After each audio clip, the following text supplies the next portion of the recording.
Hello everyone, this is Wiecek from Sqr One, and today I'm going to take you through our very own step-by-step guide on how to build your customer journey mapping canvas.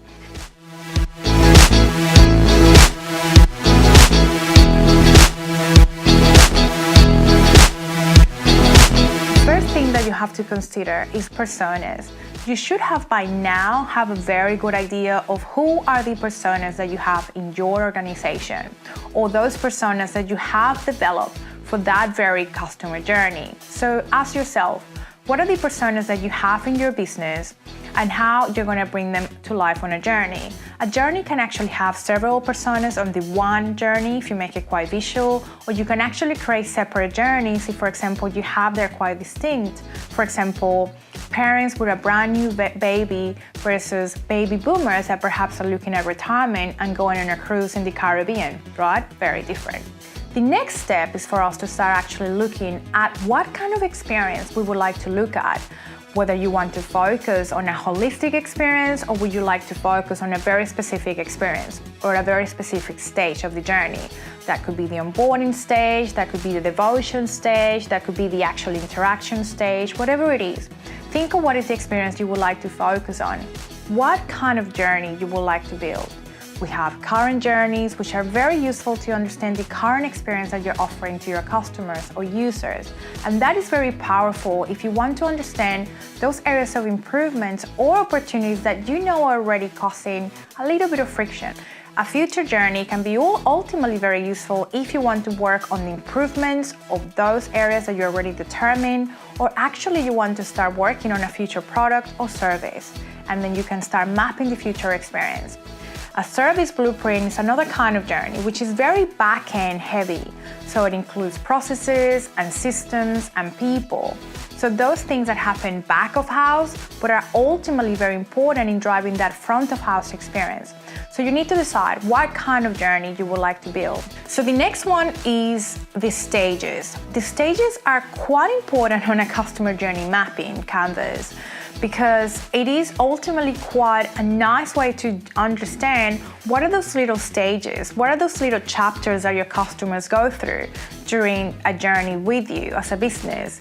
You probably would have something like discovery or consideration, purchase, retention. You will call them different things. You can be very specific as well.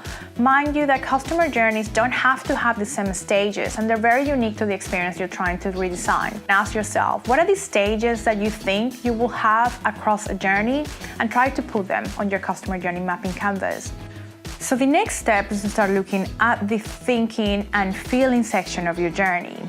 These are actual quotes, ideal quotes and statements that you would have gathered during your research phase with your customer or users.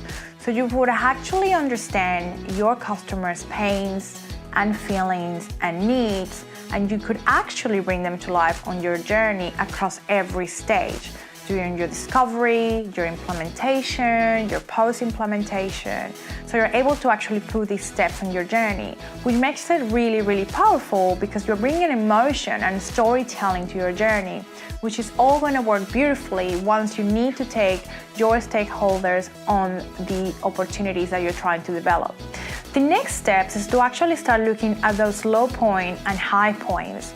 We go through experiences that at times feel awesome and at times not very much. And so we call them the awesome parts of the journey, we'll call them high points. They're very enjoyable, they're easy, there is no friction, so they're quite enjoyable. And so that's why they are high points. You have to assess them and put them on your journey as well. The other ones, the ones that we don't like very much, as the low points. And the low points are very likely those moments during that experience that are causing friction and are annoying your customers a little bit. So you have to start thinking and asking yourself, what are those high points and what are those low points that you have across every stage of that experience, and try to put them on your customer journey. The next step for us is actually what are the channels and the touch points that you will have to have during that part of the journey. You would have different stages on a journey, and every channel and every touch point will be used in different ways by your customers. So try to think, What are the channels that are in that experience, on that journey, and start trying to make a list of them and bring them to life on your journey. It is a great moment to actually start looking at the opportunities. The opportunities are those ideas that you can bring to life to actually remove the friction points across your journey and all of these stages. So if you look at those low points, very likely these opportunities will address those low points. And that's actually how you create your customer journey mapping canvas. At this point in time, you're creating your customer journey. And remember, we've done the previous phase, which is the before the journey, which is all the time looking at research, talking to customers, defining the problem, ideating some solutions, and then you go to the customer journey. So when you start working on your journey, you should have enough information. Thanks so much for watching. Be compassionate, and remember, we are people talking to people. Bye. Go? Go?